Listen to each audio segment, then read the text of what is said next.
जय Shri Radhe Krishna. I hope आप सब लोग बहुत अच्छे होंगे। चलिए आज मैं आपको बताने वाली हूँ वैभव लक्ष्मी व्रत के बारे में, क्योंकि कई लोग होते हैं जिन्हें ये कन्फ्यूजन रहती है कि वैभव लक्ष्मी व्रत कैसे रहा जाता है, उसके क्या नियम है और इसमें क्या करना चाहिए और क्या नहीं करना चाहिए। तो सबसे पहली बात है कि वैभव लक्ष्मी व्रत कब रहा जाए। तो वैभव लक्ष्मी जो व्रत होता है उसको हमेशा शुक्ल पक्ष में शुरू किया जाता है, क्योंकि कोई भी व्रत होता है तो उसमें ये नियम होता है कि आप उसको शुक्ल पक्ष में शुरू करें, क्योंकि आप व्रत की शुरुआत करने जा रहे हैं तो आपको अच्छे दिन में उसकी शुरुआत करनी चाहिए। तो सबसे पहली बात तो ये है कि आपको शुक्ल पक्ष में शुरू करना है व्रत। और व्रत शुरू करने के बाद आपको क्या करना है कि किसी भी दिन जो आपका देखें आप शुक्ल पक्ष शुरू हो गया है उसमें जब भी आपका शुक्रवार पड़े उस दिन से उस व्रत की शुरुआत होती है। तो सबसे पहले आपको क्या करना है कि आपका जिस दिन व्रत है उस दिन आपको सबसे पहले ब्रह्म मुहूर्त में स्नान कर लेना है।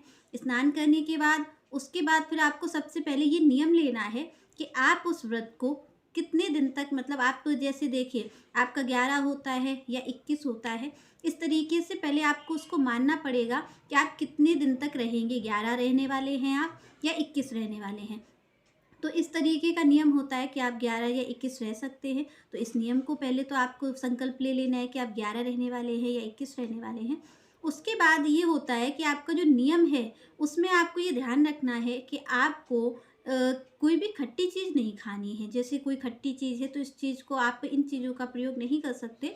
उसमें आप प्रसाद स्वरूप आपको दिन भर व्रत रहना है और शाम के समय आपको कोई प्रसाद स्वरूप जैसे आप खीर बना सकते हैं, तो खीर माता लक्ष्मी को बहुत प्रिय होती है, इसलिए खीर का आप भोग लगा सकते हैं, उसे ही आप पान कर सकते हैं। तो ऐसा तो नियम होता ही है व्रत में। और फिर आप जो आप क्या कहते हैं, ऐसा नहीं है कि आप कुछ भी खा सकते हैं, तो ऐसा आपका नियम नहीं है कि जैसे कि आप सोचिए कि आप शाम को कुछ भी खा लेंगे या खाना खा लेंगे। तो जो प्रसाद स्वरूप माता लक्ष्मी को चढ़ाया जाता है उसे ही खाया जाता है।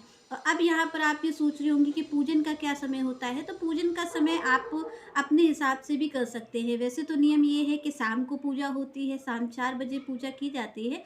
अगर आपको शाम 4 बजे टाइम नहीं है तो आप सुबह भी कर सकते हैं, क्योंकि देखिए जहाँ पर आप मन से कर रहे हैं, अगर आप माता लक्ष्मी से मांग रहे हैं कुछ, तो आप इतना नियम तो ध्यान रखिए कि बस आपका पहला नियम तो यही होना चाहिए कि किसी का बुरा आप नहीं मांग रहे हो। जो चीज़ आप मांग रहे हैं उसमें आप ये ध्यान रखिए कि आपकी भलाई तो हो पर किसी का बुरा नहीं होना चाहिए। तो आप उसको ये कर सकते हैं कि आप सुबह भी कर सकते हैं।